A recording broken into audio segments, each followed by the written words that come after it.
Y entonces llegó esa frase susurrada que lo golpeó como un trueno. «Papá, tengo hambre». Los últimos rayos del sol se ocultaban tras las colinas de olivos. La lluvia fina caía suavemente sobre el cristal de la ventana, empañado por la condensación. Dentro de la humilde casa de campo de los Romero, la lámpara de aceite parpadeaba suavemente, como si también temiera el frío que se filtraba por cada rendija del suelo de baldosas. Soledad puso la olla de migas en la mesa. El aroma tenue de pan frito y pimentón flotaba en el aire, pero no podía ocultar el frío, el hambre o el cansancio que impregnaban cada rincón de la cocina. «Solo una cucharada más, Lucía», susurró Soledad, acercando una pequeña cuchara a su hija. Lucía, de 3 años, negó con la cabeza débilmente, apoyando la cabeza en el hombro de su madre, con los labios pálidos. Una tos persistente la había mantenido despierta durante 2 noches seguidas. Mateo, su hermano de 7 años, se sentaba en silencio comiendo sus gachas, con los ojos apagados y el rostro demacrado. Justo entonces, el taconeo agudo resonó por el pasillo. Doña Carmen, la madre de Javier, la suegra de Soledad, entró en la cocina con paso firme, con el rostro severo y el cabello plateado recogido en un moño apretado e implacable. En su mano apretaba una Biblia como si fuera una espada de juicio. «¿Dónde estaba Mateo esta tarde?», preguntó fríamente, sin dirigir una mirada a la olla de gachas. Soledad aún no había respondido cuando doña Carmen continuó. ¿Saltándose la clase de catecismo otra vez? ¿Quedándose en casa para cuidar de esa niña enfermiza? Tiene fiebre desde la mañana, madre. No ha comido desde el almuerzo. No quería que se desmayara en clase», dijo Soledad, manteniendo la voz firme, tratando de no provocar la ira de doña Carmen. Doña Carmen frunció el labio. Tu hijo siempre es una excusa. ¿Crees que esto es una guardería benéfica? ¿No te da vergüenza que la gente diga que los Romero están criando a un montón de inútiles? Soledad se levantó, tratando de mantener la calma. Son sus nietos. ¿Así es como habla de su propia sangre? ¿Nietos?, replicó doña Carmen. ¿Te refieres a la sangre de una chica de pueblo que ni siquiera terminó el bachillerato? Se acercó, señalando con un dedo la frente de Soledad. Que Javier se casara contigo fue su primer error, pero me callé porque necesitaba ser feliz. ¿Y ahora? ¿Qué has hecho por él? Soledad no dijo nada. Sus manos se apretaron a sus costados, temblando, no por el frío. Doña Carmen clavó sus ojos en los de ella, cada palabra cortando con claridad. Eres una pobre excusa de madre, una pobre excusa de esposa, y ahora ni siquiera puedes llevar una cocina como es debido. ¿Y qué crees que va a ver Javier cuando vuelva? Doña Carmen extendió su brazo hacia la cocina. 2 niños harapientos, una esposa agotada, la cena no es más que gachas aguadas y un montón de ropa húmeda que no se seca. No digo que no lo haya intentado, Soledad rompió a llorar, con la voz tensa y ahogada. He atendido cada comida, cada hora, pero no puedo hacerlo sola. Entonces, vete, dijo doña Carmen, mordiendo cada palabra. Llévate lo que sea tuyo, y si te queda algo de amor propio, no dejes que Javier te vea así. No voy a permitir que mi hijo esté atado a una carga rota. Soledad se quedó paralizada. Mateo apretó la mano de la pequeña Lucía con fuerza, con los ojos muy abiertos. Esperaré a que Javier vuelva a casa, dijo Soledad lentamente. Le explicaremos todo. No. Doña Carmen se acercó bajando la voz a un tono bajo y cortante. Si sigues aquí mañana por la mañana le diré a Javier que me empujaste, que fuiste irrespetuosa y que te fugaste con otro. La amenaza no necesitaba gritarse. Cayó afilada, fría y limpia como un cuchillo en el corazón. Soledad entendió. No tendría la oportunidad de explicar. Y si se quedaba, las cosas solo empeorarían, no solo para ella, sino también para los niños. Se dio la vuelta y entró en el dormitorio cerrando la puerta en silencio. Recogió apresuradamente algunas mudas de ropa, una vieja bufanda y el poco dinero que guardaba en una bolsa de tela. Mateo estaba acurrucado al borde de la cama. Lucía todavía tenía fiebre baja. Escribió unas líneas en un trozo de papel. Javier, me voy porque no tengo otra opción. Si estás leyendo esto, por favor, cree que nunca quise dejarte. Nuestra hija te necesita, si no hoy, algún día. Soledad colocó la carta en el cajón del mueble del salón, donde Javier solía buscar sus cigarrillos, pero antes de que pudiera salir de la casa, doña Carmen entró, abrió el cajón, cogió la carta y se la guardó en el bolsillo del abrigo. Sin decir una palabra, la puerta principal se cerró suavemente, sin adiós. El frío calaba hasta los huesos. Soledad tomó a Lucía en sus brazos y llevó a Mateo por el estrecho sendero que serpenteaba hacia el pueblo, donde no sabía dónde se quedarían, no sabía qué vendría después. Solo sabía que no podía volver atrás.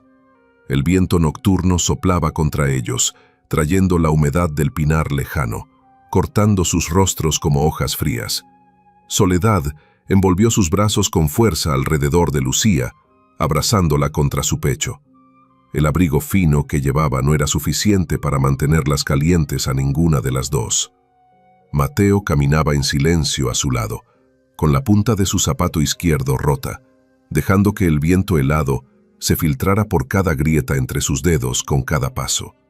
No se dirigían a ningún lugar en particular. Solo sabían que tenían que estar lejos de esa casa de madera antes de que amaneciera. Al día siguiente por la mañana, se encontraron con una antigua gasolinera abandonada al borde de la carretera. Dentro de la destrozada tienda, Soledad envolvió una manta alrededor de los dos niños y se apoyó contra la pared, quedándose dormida. El espeso hedor a gasolina vieja y papel húmedo llenaba el aire. Una lluvia ligera había comenzado a caer.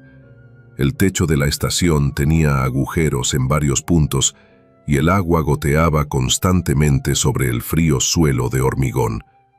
A la mañana siguiente, el dueño de una tienda de conveniencia cercana vio a la madre y a los niños y llamó a la policía. Un joven agente se acercó. Afortunadamente, no los regañó. Simplemente aconsejó: «Señora, debería intentar encontrar un lugar donde quedarse por unas noches. Esta estación no es segura». Soledad le dio las gracias, con la voz ronca por el frío y la falta de sueño. Llevó a sus hijos a la casa de una vieja amiga, Juana, alguien con quien había ido al instituto. La casa solo tenía 2 habitaciones, 3 niños pequeños y un marido desempleado. Aún así, Juana los acogió durante unos días, les dio comidas calientes y les permitió apretujarse con los pequeños para dormir. Esa noche, Soledad preparó una olla de sopa de arroz sencilla, con una pizca de sal y algunas verduras hervidas. Lucía durmió profundamente por primera vez en muchas noches. Mateo esbozó una leve sonrisa cuando escuchó una vieja canción folclórica en la radio. Soledad se sentó en la cocina, lavando su ropa a mano, mientras escribía una nueva carta a Javier, la segunda. Los niños y yo nos quedamos en casa de una vieja amiga. No será por mucho tiempo. Solo necesito saber que estás leyendo esto. Nada más. Llevó la carta a la oficina de correos del pueblo a primera hora de la mañana. Sus manos temblaban mientras la deslizaba en el buzón.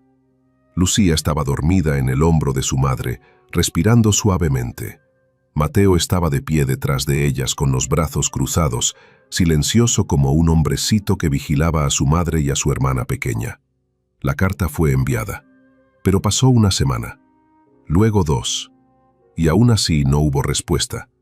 Unos días después, el marido de Juana expresó su frustración por la casa llena. 3 bocas más que alimentar. «¿Cuál es tu plan?», dijo sin rodeos. Soledad lo escuchó. Esa noche, recogió sus cosas, le dio las gracias a Juana y se fue antes del amanecer. Esta vez, nadie los despidió.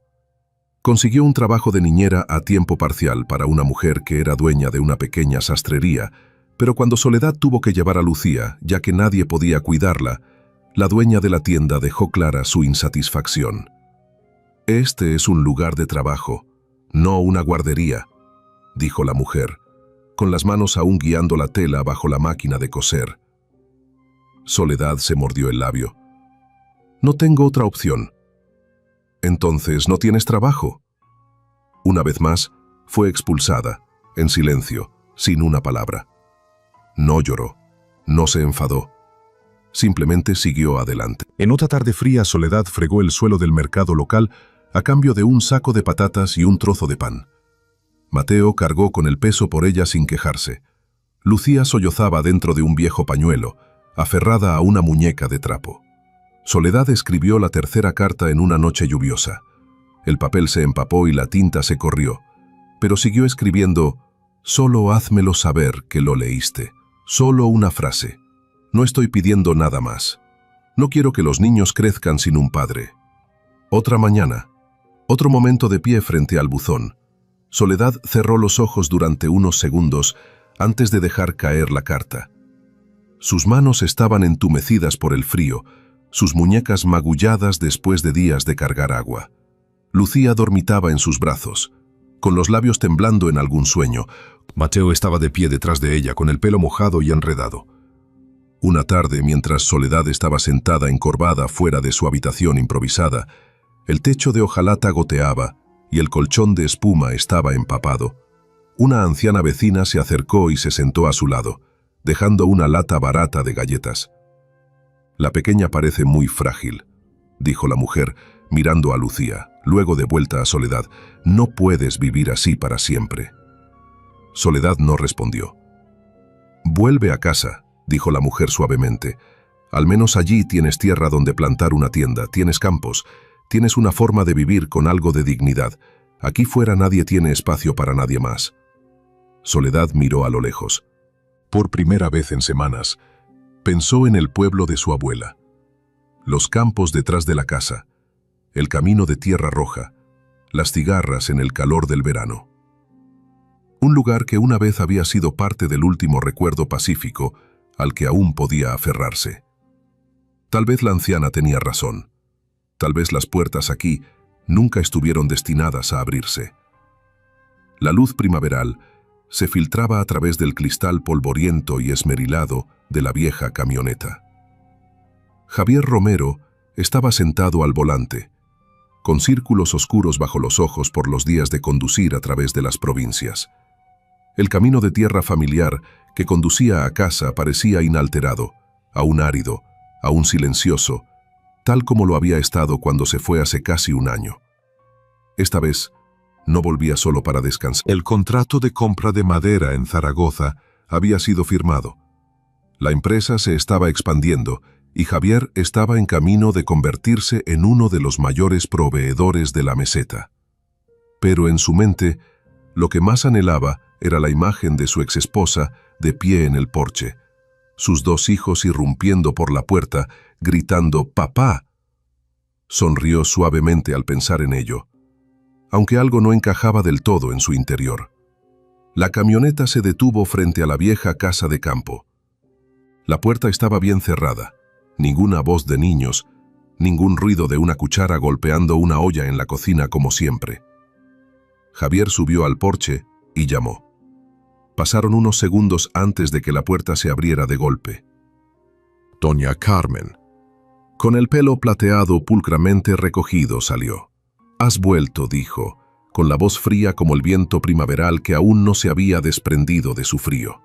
Javier echó un vistazo alrededor. No había nadie a la vista. «¿Dónde está Soledad?». Doña Carmen echó una rápida mirada. «Se ha ido». Él se quedó paralizado. «¿Se ha ido?», repitió. Sí, recogió sus cosas y desapareció sin decir una palabra. Se llevó a los dos niños con ella. Javier dio un paso atrás, con el pecho repentinamente vacío. ¿Por qué? Ella no se iría sin decir algo.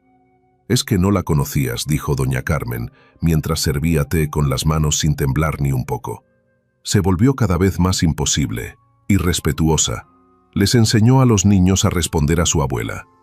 «No la eché, pero sí le dije claramente, si pensaba que este lugar no le convenía, era libre de irse». Javier se hundió en el banco de madera mirando sus manos. «No dejó nada, una carta, una nota». «No», dijo doña Carmen con firmeza, Busqué. Se fue tan silenciosamente como un fantasma. Él cerró los ojos. No pude volver esos primeros 3 meses. Le escribí. Ella nunca respondió. ¿Sabes por qué? Doña Carmen sacudió suavemente la cabeza y tomó un sorbo de té. No vi nada. Tal vez... Simplemente ya no quería estar atada.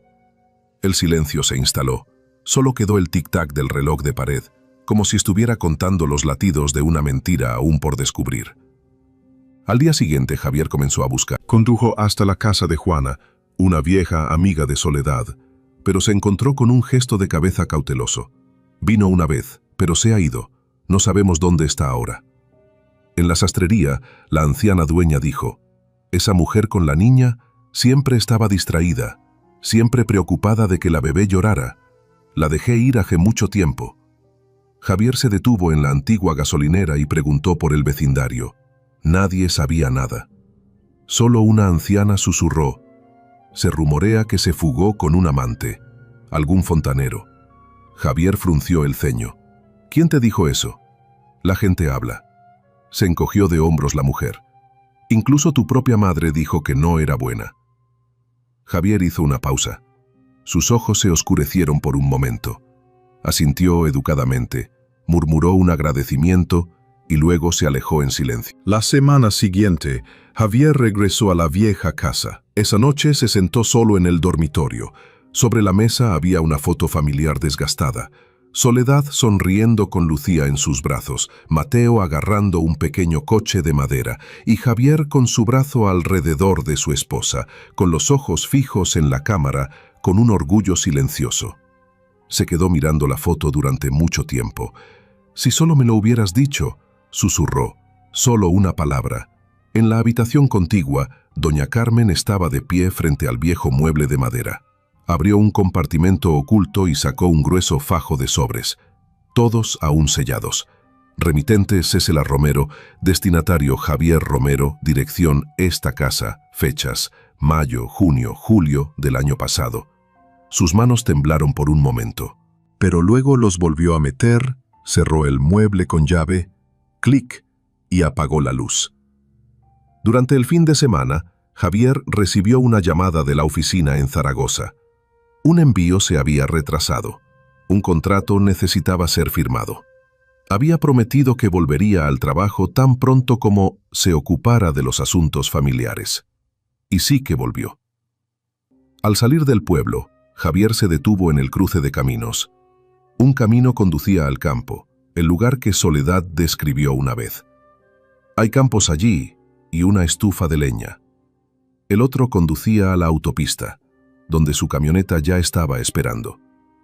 Respiró hondo, pisó el acelerador y condujo recto. Pero no sabía que al final de ese otro camino, una mujer aún estaba esperando y nunca había dejado de escribir cartas. Habían pasado 6 meses desde que Soledad envió su última carta. 6 meses de espera en la gasolinera, donde el cartero pasaba todos los miércoles. 6 meses de ver cómo se entregaban otros sobres, mientras que su propio buzón permanecía vacío. 6 meses apretujada en una habitación abuhardillada en las afueras de la ciudad, meciendo a su bebé para que se durmiera en las noches frías, cocinando sopa de arroz con arroz donado por la iglesia y desgarrando silenciosamente pequeños pedazos de esperanza en su corazón. Soledad había intentado aguantar. Quería que Javier tuviera la oportunidad de regresar a donde habían estado una vez y encontrarla. Pero la ciudad no era lugar para una mujer sola con 2 hijos. La gente era amable durante unas noches, luego se cansaba. La habitación goteaba. Llegó el invierno y la tos de Mateo no cesaba. Una tarde lluviosa, metió su poca ropa en una bolsa de lona, ató las manos de Lucía y Mateo con fuerza a las suyas y caminó hacia la estación de autobuses. Sin despedidas, solo un billete de ida de vuelta al pueblo de su abuela. La pequeña casa de madera se alzaba sola al borde de un campo de cañas salvajes. Desde el día en que falleció la abuela de Soledad, había estado abandonada durante casi 4 años. Las paredes húmedas con musgo, las ventanas comidas por las termitas, las tejas del techo hundidas. pero era lo único que aún estaba a su nombre, un lugar que nadie quería, por el que nadie luchaba. El primer día de vuelta, Soledad estaba de pie en el porche, con las mangas remangadas, la espalda doblada mientras transportaba agua del pozo detrás del jardín. Lucía estaba acurrucada en una estera deshilachada, Mateo ocupado barriendo las hojas del patio. Sin electricidad, sin cocina de gas, sin vecinos amables, solo el viento silbando entre las cañas y las noches que caían temprano, como si incluso el sol se hubiera cansado y se hubiera ido a dormir. Pero incluso el suelo áspero tiene un lugar para el paciente. Soledad consiguió un trabajo trasplantando arroz en una finca a 2 kilómetros de distancia. Todas las mañanas llevaba su sombrero cónico y caminaba a lo largo de la zanja de riego, bordeada de piedra, con los pies hundiéndose en el barro frío. Le dolía la espalda, le ardían los hombros. Pero había algunas verduras más en la mesa para cenar, y al menos la sopa de arroz aguada se mantenía caliente. De vez en cuando, deservaba los jardines de otras personas a cambio de arroz o sal. Algunos días llevaba verduras al mercado para venderlas, pero la mayoría de las veces solo era suficiente para comprar papel de carta y un sello de correos que guardaba discretamente en la parte posterior. Lucía comenzó primero de primaria en la escuela del pueblo. Su largo cabello fue recortado con tijeras de cocina y su ropa fue parcheada y vuelta a parchear. Rara vez hablaba, siempre retrocediendo cuando sus compañeros de clase estallaban en risas. Mateo no iba a la escuela. Se quedaba en casa para cuidar el fuego, lavar la ropa, cuidar a su hermana, cargando con el peso de la infancia, con los delgados brazos de un niño de 8 años que aprendía a llenar los zapatos de su padre. Una tarde a finales de otoño cayó una lluvia torrencial. El techo goteaba por todas partes. El viento se metía en la cocina. Soledad abrazaba a una Lucía febril, tiritando en la oscuridad. Mateo puso una manta sobre los hombros de su madre, pero no fue suficiente para mantenerla caliente. De repente, llamaron a la puerta. Era Francisco Dawson, el carpintero que vivía 3 casas más abajo. Había estado pasando por allí y se había dado cuenta de que la casa de Soledad estaba completamente oscura. «Está lloviendo a cántaros aquí fuera. ¿Por qué no vienen usted y los niños a mi casa por ahora? Su techo está a punto de volarse». Soledad dudó, pero no había nada en los ojos de Francisco excepto sinceridad. Él ayudó a llevar a Lucía a cuestas, condujo suavemente a Mateo. La casa de Francisco no era grande, pero tenía un techo de hojalata sólido, una estufa de leña brillando en rojo y 3 colchas de algodón que olían ligeramente a hierbas secas. Esa noche, por primera vez en años, Soledad durmió sin soñar con pasos que se alejaban o el sonido de llantos en la oscuridad. En los días siguientes, Francisco ayudó a arreglar el techo. Nunca pidió que le pagaran, nunca se entrometió ni habló mucho. Solo trabajaba en silencio, hacía un gesto educado y seguía su camino. Soledad estaba agradecida. Todavía había cautela en ella, pero también finalmente un atisbo de seguridad, después de un largo y amargo periodo de días fríos. Una tarde a principios de invierno, después de poner la cena en la mesa, Soledad se sentó sola junto a la ventana. En su mano había una carta que no había enviado, escrita hacía más de un mes, la letra pulcra y cuidadosa, dirigida al antiguo lugar. Javier Romero, Camino de la Dehesa, Sevilla. Se quedó mirándola durante mucho tiempo. Luego, sin decir una palabra, abrió la estufa y echó la carta a la llama azul. No por ira, no por desesperación, sino porque, por primera vez en muchos años, sabía que ya no estaba esperando. Javier una vez había sido parte de su vida, una parte hermosa. Pero ahora, esta pequeña casa entre las hierbas altas, la risa rota de Mateo, la mirada inocente de Lucía, esto era lo que era real. Esa noche apagó la luz, volvió a entrar y se susurró a sí misma: «Mañana le enseñaré a Lucía a bordar una almohada. Mateo necesita practicar sus sumas», y Francisco dijo que arreglaría la corriente de aire en la puerta. Una mujer no necesitaba más que eso, al menos no entonces. solo que no sabía que esta paz era solo el preludio de otro viento, uno no gentil, no silencioso, y que venía del mismo lugar que pensaba que ya había dejado atrás. El clima de diciembre en el campo nunca era agradable, la llovizna se prolongaba interminablemente y el viento frío se filtraba por cada grieta de la madera podrida. Un amedo, formelizarte a la mesmo meda, así damos como cuartas. Uno amedo indoveracía, así damos conocinada, prian na muy logazas, no rogomasas, así damos camplimado un ventido delantos, fana de nun cerne dos por lardes el senalas. Dialemino importintudo de Sando de Sidanus ayudó a arreglar el techo con goteras, les dejó a ella y a los niños quedarse por unas noches cuando llegaron las inundaciones. Algunas noches se sentaba con ella en el porche, bebiendo té de jengibre, hablando de cómo su esposa lo había dejado, de cómo había estado solo desde entonces. Dijo, un hombre también necesita a alguien.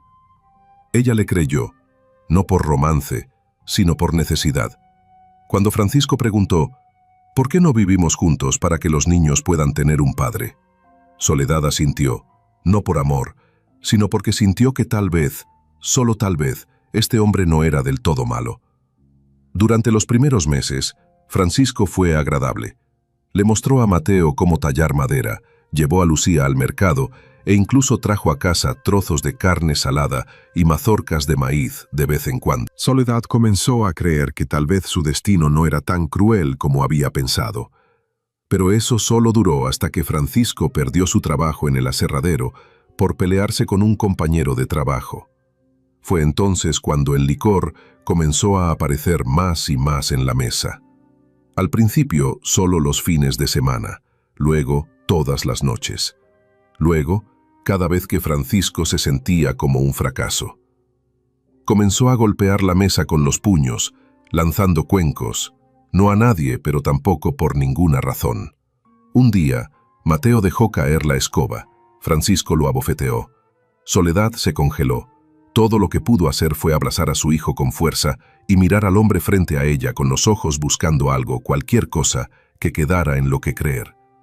Esta noche, Francisco llegó a casa del trabajo, apestando a alcohol.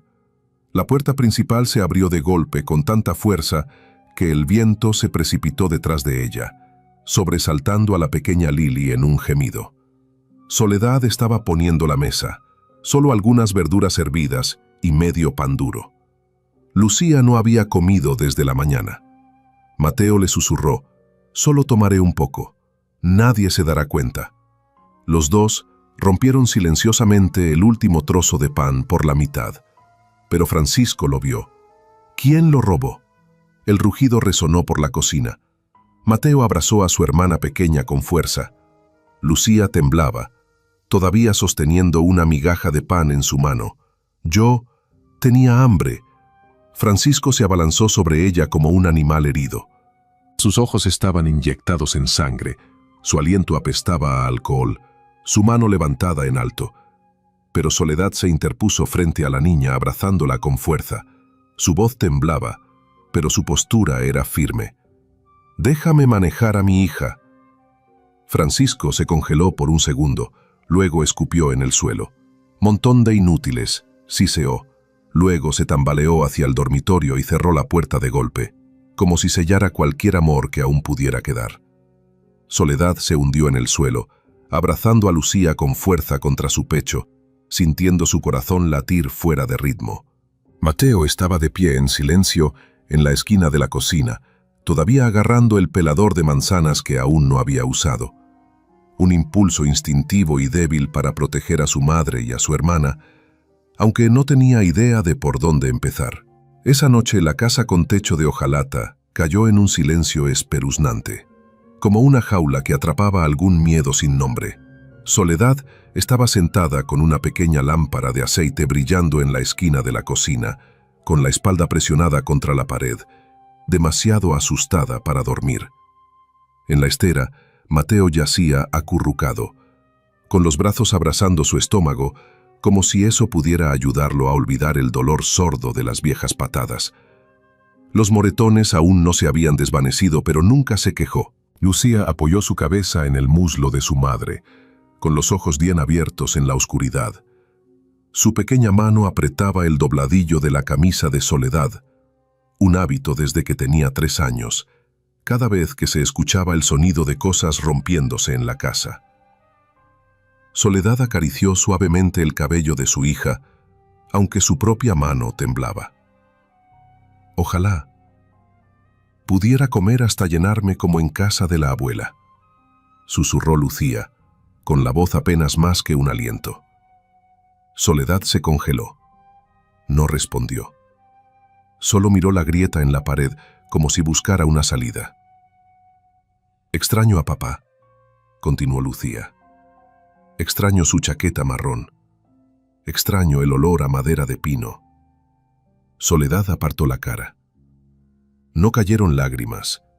Hacía mucho que había aprendido a contenerla. Solo corrían hacia adentro ahora, quemando silenciosamente un corazón ya endurecido con cicatrices. Ya no sabía dónde se había equivocado. Cuando le dijo que sí a Francisco, había parecido simple. Un techo, un hombre en quien apoyarse. El amor no era necesario. Solo alguien que no lastimara a los niños. El camino de tierra que conducía fuera del pueblo viejo se extendía como una cuerda cubierta de polvo que unía el pasado con el presente. El cielo era gris ceniza, y la pálida luz del sol se filtraba a través del parabrisas de un Cadillac negro que se arrastraba. Las manos de Javier agarraban el volante con fuerza. Sus ojos permanecían fijos en la carretera que tenía delante, pero su mente todavía estaba en el cementerio, donde más temprano esa mañana había enterrado al viejo sacerdote que una vez había reverenciado como a un maestro. Antes de irse, el pastor le había susurrado unas últimas palabras a Javier, palabras que no podía olvidar. Algunas personas dicen que Soledad todavía está viva, al pie de la colina al sur del pueblo viejo, criando a una hija por su cuenta, muy pobre. El corazón de Javier se apretó como un puño alrededor de él. Casi 6 años. Una vez había creído que Soledad se había ido sin decir una palabra. Creyó las palabras frías y afiladas de su madre. Se fugó con otro hombre, Javier.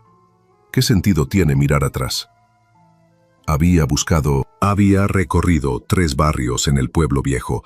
Había preguntado en la iglesia, en la gasolinera, incluso en la tienda de hierbas, pero nadie había oído hablar de Soledad Romero. Su madre dijo que había ido demasiado lejos, que se había llevado a la niña y se había desvanecido. Una mujer así no vale la pena perseguir. Javier estaba agotado, había dejado de creer en el amor, se había enterrado en el trabajo. De una pequeña carpintería, Javier se expandió hasta convertirse en la mayor operación maderera de España. Algunos años trabajaba más de 300 días, durmiendo solo 4 horas por noche. La gente decía que Javier Romero era la encarnación del éxito hecho a sí mismo. Pero solo él sabía de qué estaba huyendo. Esta tarde su coche se detuvo al final de la carretera, en un tramo de terreno baldío lleno de hierba alta. Javier salió, congelado al ver la casa en ruinas que tenía delante. Sin valla, sin placa de identificación. Solo 4 paredes de madera hundidas y un techo de hojalata oxidado, irregular y doblado. En el porche, una mujer abrazaba a una niña pequeña. Con el rostro delgado, el cabello enredado y los ojos sin rastro de la niña que una vez fue. Soledad. 2 niños estaban sentados en la tierra cerca. Un niño y una niña. Sucios, con la ropa rota, descalzos con los pies cubiertos de barro. La niña lo miró, con los ojos inocentes pero cautelosos. Nadie se movió, nadie habló. Ningún perro ladró, ninguna brisa se agitó, ni un solo sonido. Javier dio un paso atrás, sin estar seguro de si estaba soñando. Lucía. La niña era Lucía. Javier no pudo formar las palabras. El sombrero que estaba sosteniendo se le resbaló de la mano. Quiso decir algo, pero sus labios estaban demasiado secos para emitir un sonido. Lucía se puso de pie. No corrió. No gritó de alegría como hacen en las películas. Simplemente caminó hacia él, cada paso lento, medido, como contando latidos en una habitación hueca. Se detuvo frente a Javier, levantó la vista y dijo con una voz pequeña, áspera y delgada por el hambre: «Papá, tengo hambre». El mundo se derrumbó dentro de ese hombre. Javier cayó de rodillas. Todo su cuerpo tembló. La abrazó con fuerza, como si dejarla ir pudiera hacerla desaparecer. «Lo siento». No lo sabía. Las palabras se le atascaron en la garganta. Abrazó a la niña con fuerza, como si temiera que pudiera desaparecer. Soledad todavía estaba de pie congelada detrás de ellos. Sus piernas se sentían como piedra. Una oleada de emociones se estrelló sobre ella. Alivio, conmoción, vergüenza, anhelo, dolor, luego alivio de nuevo, todo mezclado en una sola ola que provocó que las lágrimas corrieran silenciosamente por sus mejillas, sin una razón clara, solo porque.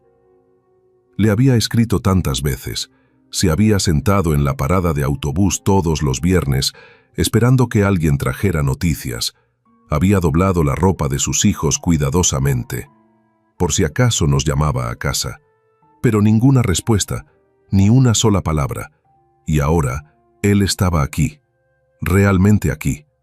Ella apartó la cara, trató de contenerse, pero luego volvió a mirar. Y se derrumbó. No por culpa, no por ira, solo porque había pasado tanto tiempo, desde que alguien la había abrazado. Mateo estaba de pie detrás de ellos, enmarcado en la puerta. No salió, no dijo una palabra, pero la mirada en sus ojos detuvo a Javier en seco. No era resentimiento, era vacío, un tipo de dolor hueco, como si el niño hubiera aprendido a no esperar nada más. Javier lo vio, y dolió peor que cualquier acusación. Dejó a Lucía suavemente y se acercó a Soledad. «¿Me dejarías entrar?» Soledad no respondió, pero su mano agarró su manga. Eso fue suficiente. Momentos después, Javier estaba de pie en el umbral de la casa. Sus ojos captaron cada detalle. La mesa de madera con una pata rota, apuntalada por un ladrillo. La cocina fría. El fuego apagado hacía mucho tiempo desde la tarde. Una fina olla de sopa aún colgando de un gancho. Solo trozos carbonizados adheridos al fondo. El olor a humedad y hambre lo golpeó como un puñetazo. Esta casa no era lugar para un niño. No era un hogar, solo un refugio para sobrevivir. Javier apretó los puños. Luego se volvió hacia Soledad. «Quédate aquí, solo 10 minutos». No esperó a que ella preguntara. Se subió a la camioneta y encendió el motor. Menos de 15 minutos después, Javier regresó cargando varias bolsas grandes. Pan, leche, fiambres, huevos, verduras, jabón, incluso una manta nueva, con la etiqueta todavía puesta. Volvió a poner la estufa en marcha y encendió un fuego. Sus manos torpes, después de todo, habían pasado años desde la última vez que había tocado una olla, pero siguió adelante. Mateo se acercó, no dijo nada, solo se quedó a su lado. Un pequeño gesto que parecía decir: «Ya no te detendré más, papá». Soledad los observaba. Se sentía como si un pedazo de un viejo sueño estuviera lentamente encontrando su camino de regreso. Solo que esta vez no se desvaneció cuando abrió los ojos. La noche cayó como una pesada manta sobre el campo de cañas húmedo y azotado por el viento.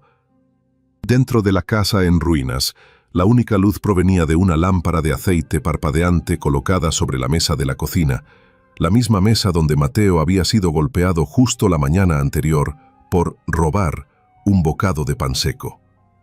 Javier estaba sentado en silencio en una silla de madera con una pata rota, acariciando suavemente el cabello enredado de Lucía mientras se dormía en su regazo.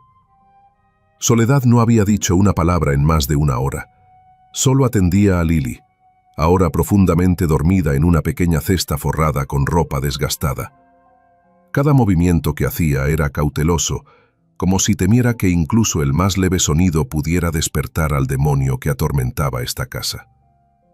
El lejano crepitar del motor de una motocicleta resonó en la noche. Un par de faros barrieron el espacio debajo de la puerta. Luego, ¡bang! La puerta se abrió de golpe con una patada. Francisco Dawson entró tropezando, envuelto en humo y el hedor a licor empapado en su ropa. Bueno, se rió entre dientes. Mira quién está aquí. El gran hombre Romero. Cadillac, abrigo de cuero y una cena casera con la ex esposa, emotivo. Javier se levantó lentamente. Su voz era baja y firme. Vine a ver a mis hijos. No necesito tu bienvenida. Francisco levantó una ceja. Miró a Lucía durmiendo y a Mateo escondido detrás de la cortina. ¿Tus hijos? Incorrecto. Ahora son míos. Los he estado criando desde que desapareciste. ¿Criarlos hambrientos? ¿Por los moretones en la espalda de Mateo? La habitación se sintió congelada. Francisco se acercó directamente a la cara de Javier. Escucha, puede que seas algo especial, pero esta es mi casa, mi esposa, mis hijos, y tú no eres más que un pedazo podrido del pasado. Lárgate antes de que me asegure de que no puedas conducir ese precioso coche tuyo nunca más. Soledad, presa del pánico, se apresuró entre ellos, pero Francisco la empujó con tanta fuerza que cayó de bruces sobre el suelo de baldosas. Lili dejó escapar un grito penetrante. Javier agarró a Francisco por el cuello y lo empujó un paso hacia atrás, con la voz baja y tensa, como un gruñido contenido en lo profundo de su pecho.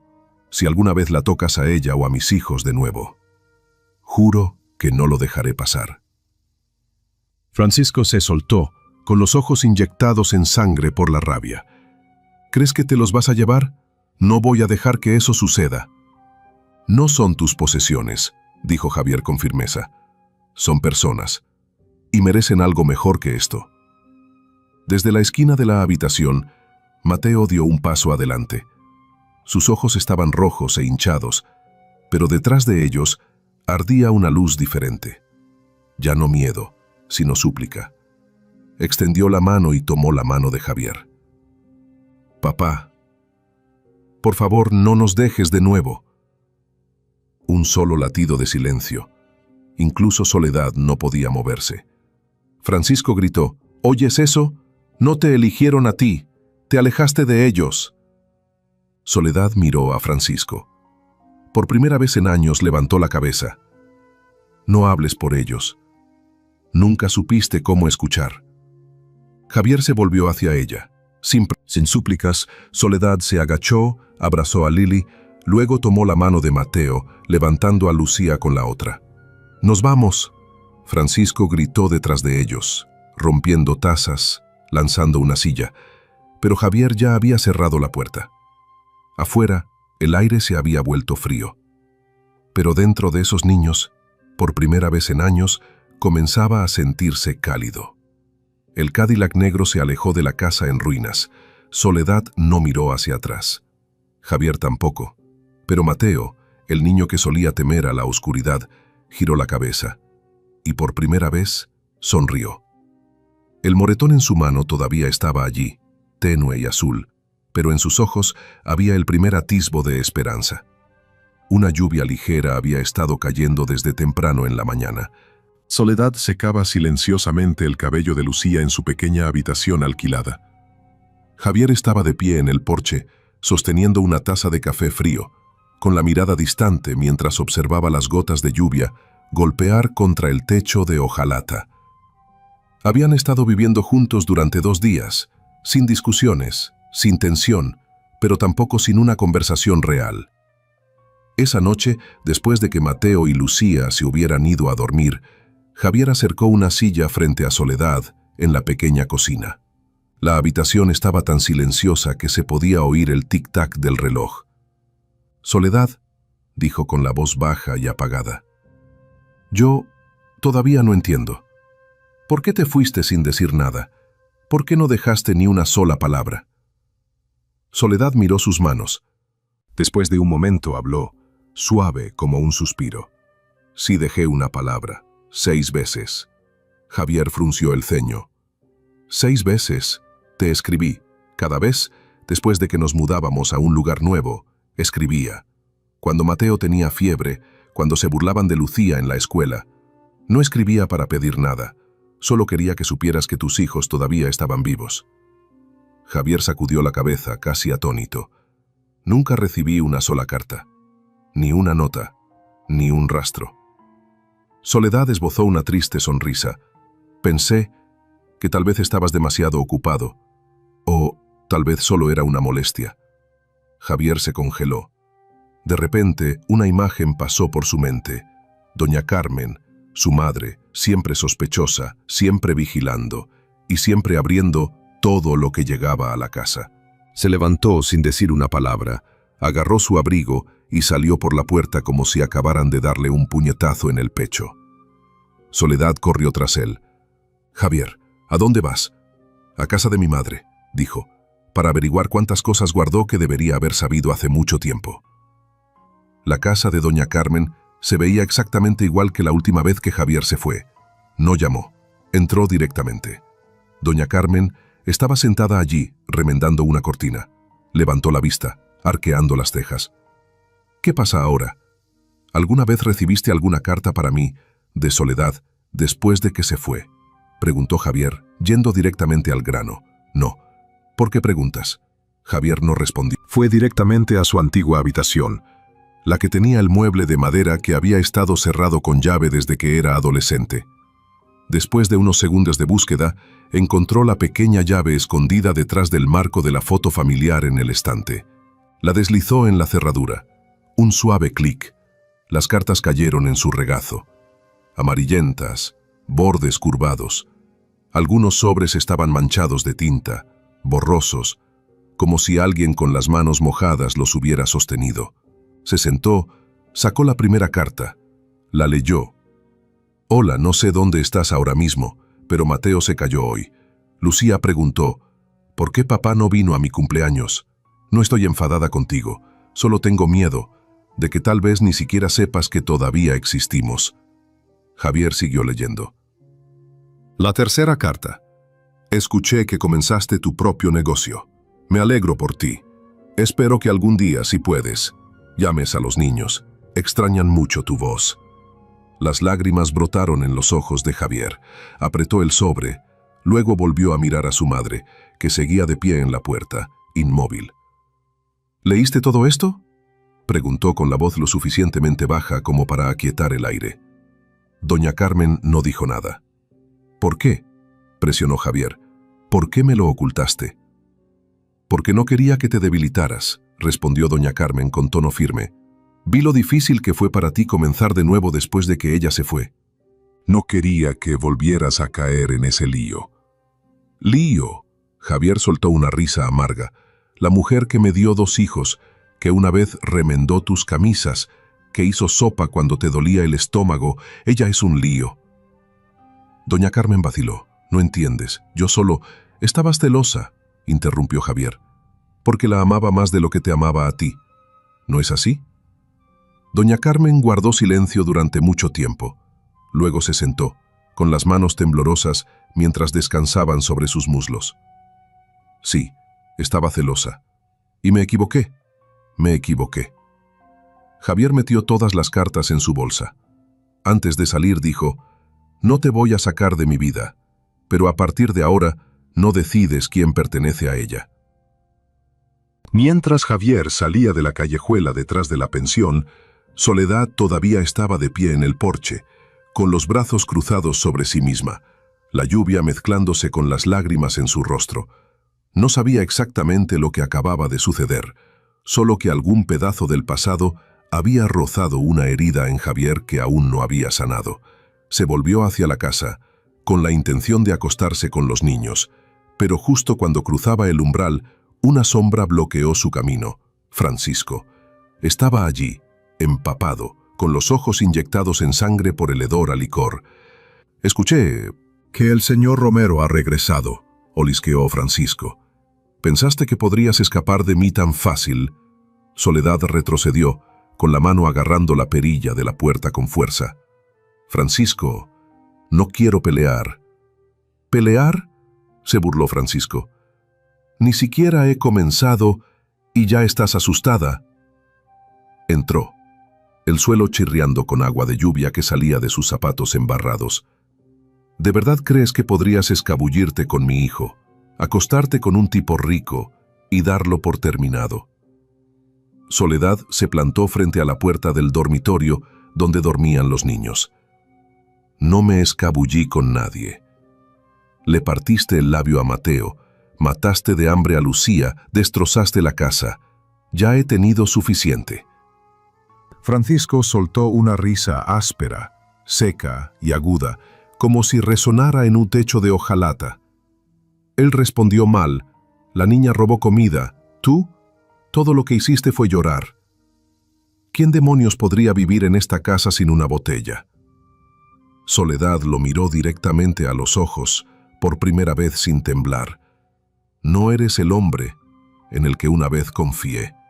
Eres de lo que mis hijos tienen miedo, no en quien pueden confiar. Francisco levantó la mano, a punto de abofetearla, pero se congeló en el aire. «No me hagas hacer algo de lo que me arrepienta», dijo Soledad. Su voz temblaba, pero se mantuvo firme. «¿Crees que solo porque tienes a Javier ahora ya está todo arreglado?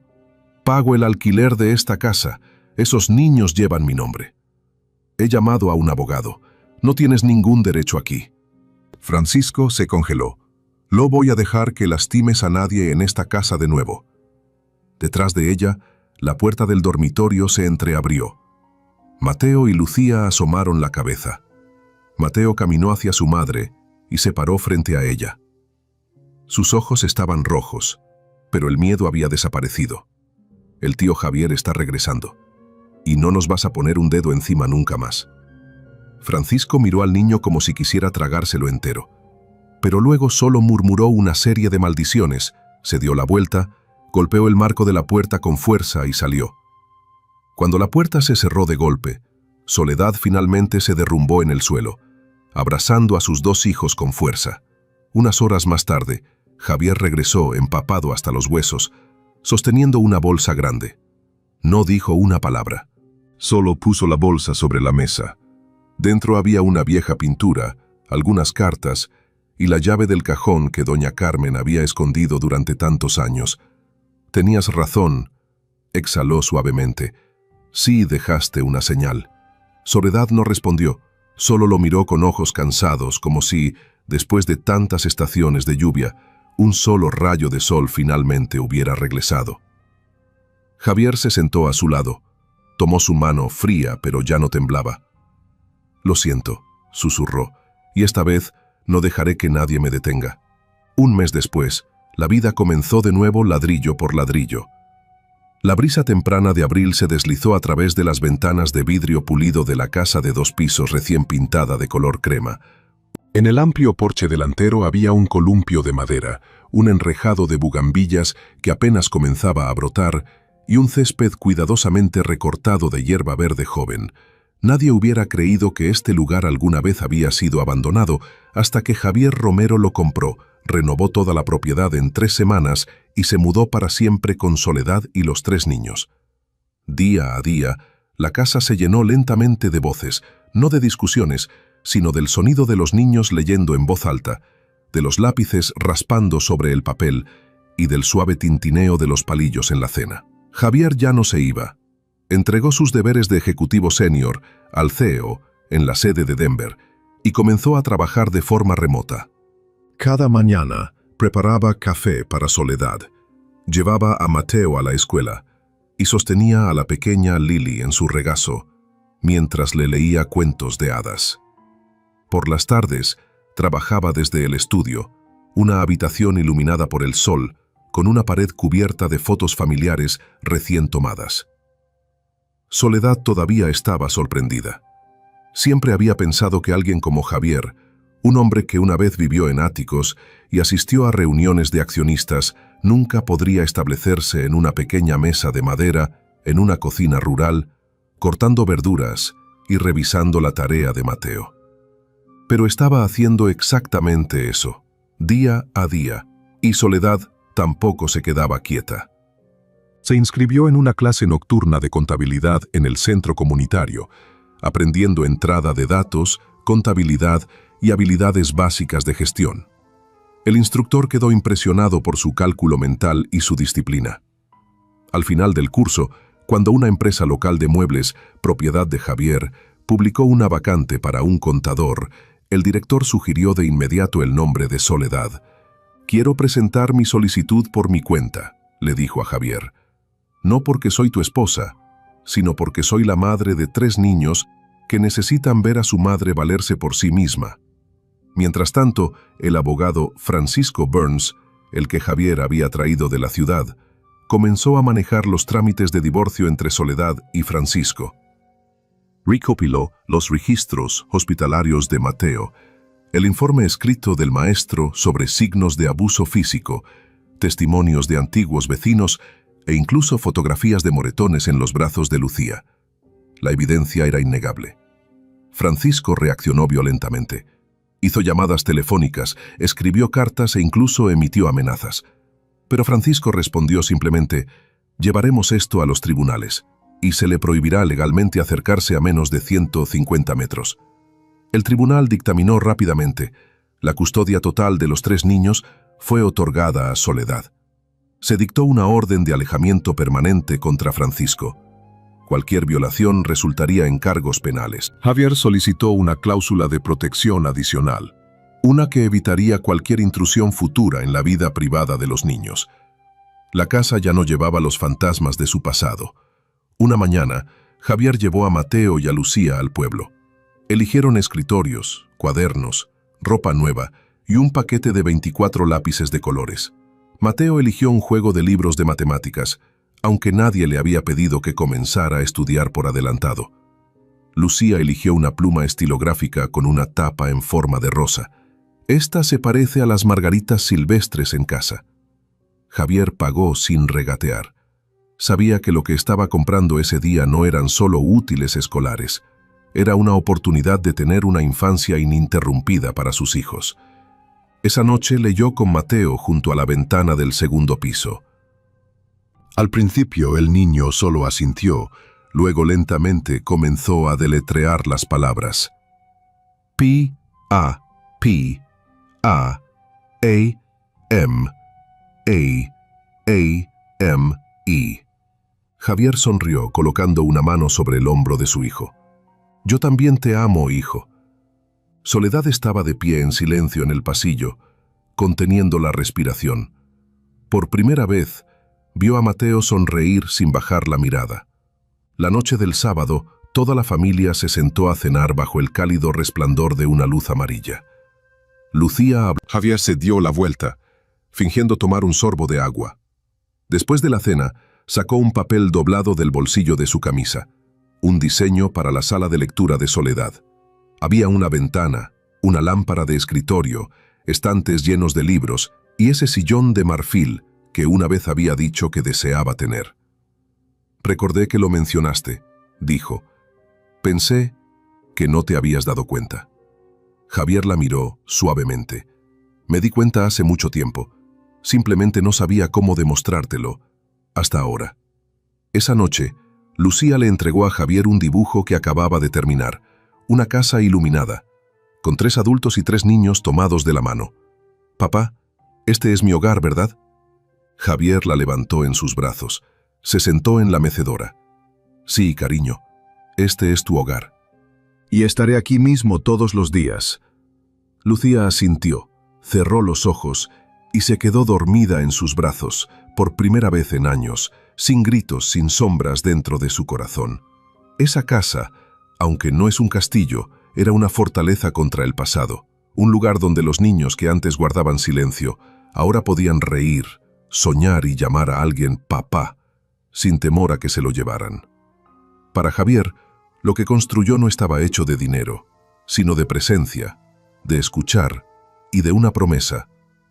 «No me voy a ir de nuevo». Noviembre. Las últimas hojas acababan de caer en el jardín delantero. La casa pintada de crema había adquirido un tono bañado por el sol.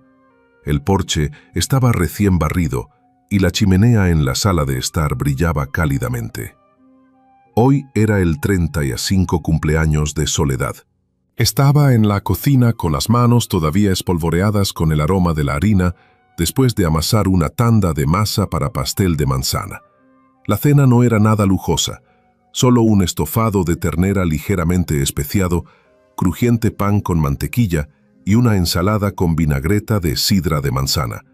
Pero el aire dentro de la casa se sentía inusualmente cálido, como si todo el lugar respirara al ritmo de la alegría silenciosa de las personas que vivían allí. Javier, vestido con una camisa gris abotonada y un suéter de cuello alto, estaba acomodando las sillas alrededor de la mesa del comedor.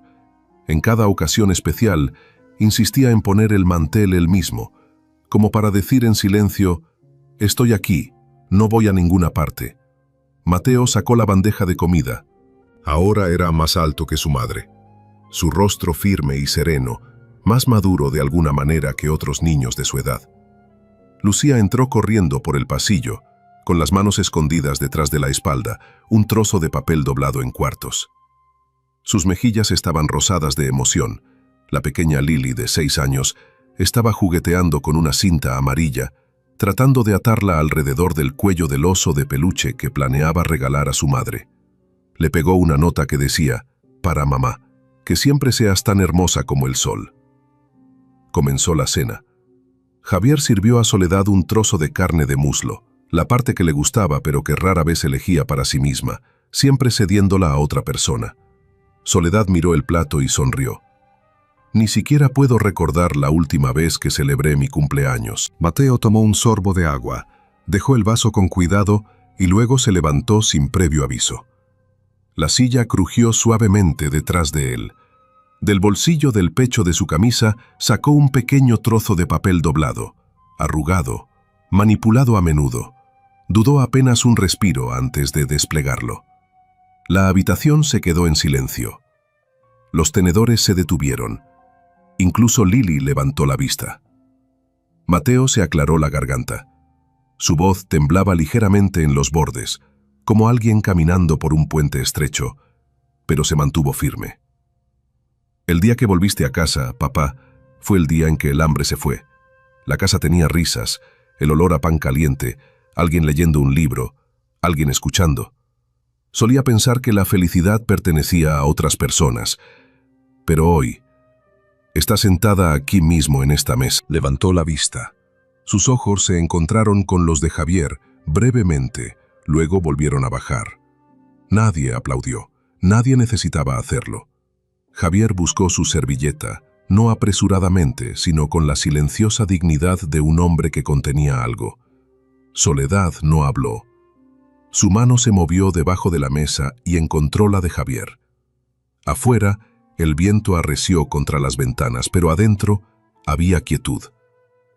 No del tipo vacío, sino del tipo que sientes cuando se ha dicho algo real y nadie quiere romperlo todavía. La habitación quedó en silencio. Soledad se dio la vuelta, tratando de ocultar sus lágrimas. Su voz era gruesa por la emoción. «Gracias, cariño, a todos ustedes». Lucía no pudo esperar más. Desplegó un dibujo y lo levantó. «Hice esto para ti, mamá. Es cuando fuimos a ese picnic». «Papá está atando los zapatos de Mateo. Tú me estás leyendo y Lily se quedó dormida en la chaqueta de papá». Soledad miró el dibujo.